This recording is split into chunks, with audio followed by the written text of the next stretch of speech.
The testimony followed the allegations of an unelected government whistleblower that the president and other top government officials had pressured foreign nations, primarily Ukraine, to investigate former Vice President and 2020 presidential candidate Joe Biden and his son Hunter. The Trump administration directed these and other individuals not to testify, according to the Washington Post. But some, including Sondland, who had secured an appointment as EU ambassador after contributing over $1 million to Trump's inaugural committee, came forward after subpoena without challenging the writ in court, as others in the administration have. We don't yet know what effect the testimony will have on the president or anyone else, including those who stepped up.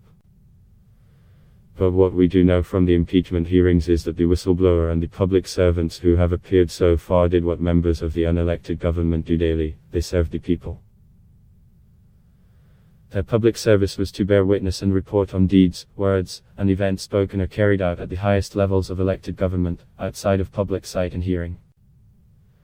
For Americans who have lost faith in their government, frustrated by a hyper-partisan era in which left and right often can't even agree on such elementary tautologies as fact is fact, and truth is truth, the responsiveness of these public servants is a sorely needed reminder: there is another part of government, which is entirely unelected, that continues to function and uphold our democracy.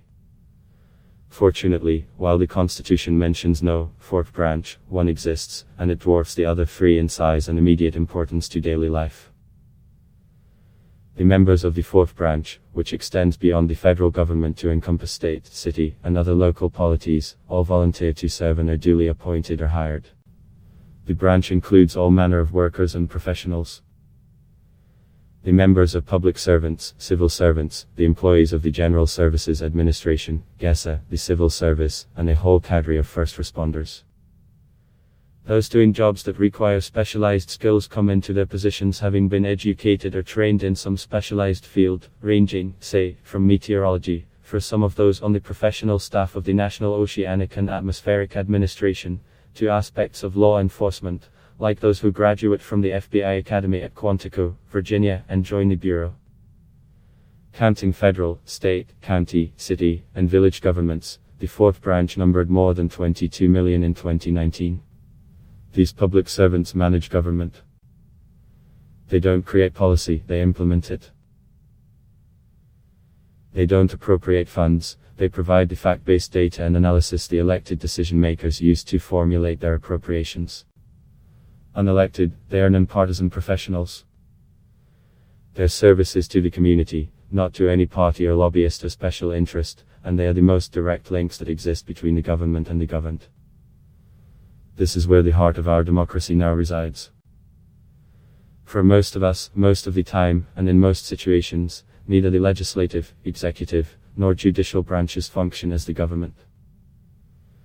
When you need someone with the power and authority of government to do something for you, you do not call Congress, the President, or a Supreme Court justice.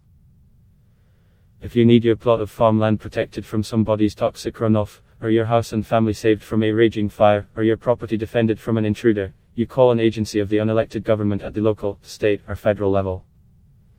You call the local office of the Environmental Protection Agency or Department of Agriculture, which sends out a professionally qualified inspector.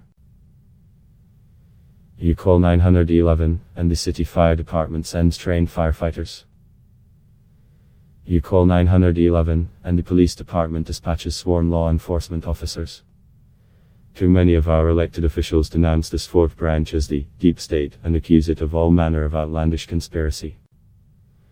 The accusations are believable only in a universe of alternative facts where truth isn't truth and what you see is not what's happening.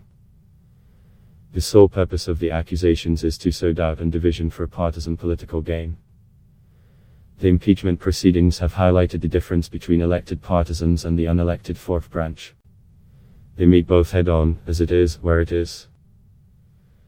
In this way, they serve the Constitution, providing for the common defense and promoting the general welfare, sacred missions that are the only legitimate reasons backing our claim to a government of, by, and for the people.